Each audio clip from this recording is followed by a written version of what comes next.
رسميا الحضن بقى مسموح في كرة القدم 2026. مال ازاي بس؟ ما انا هقول لك ازاي. انا مش بهزر، المشهد اللي قصادكوا ده حصل النهارده في ماتش مصر وبلجيكا.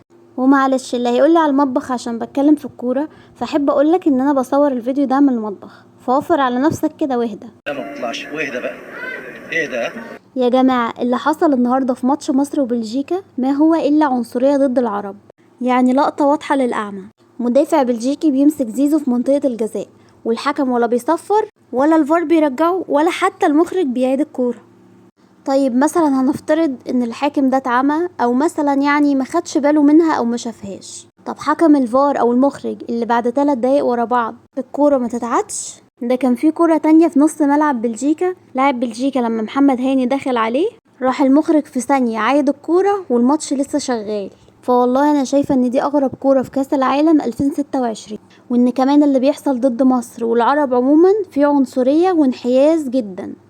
وانتوا ايه رأيكم؟ ياريت تكتبولي في الكومنتات.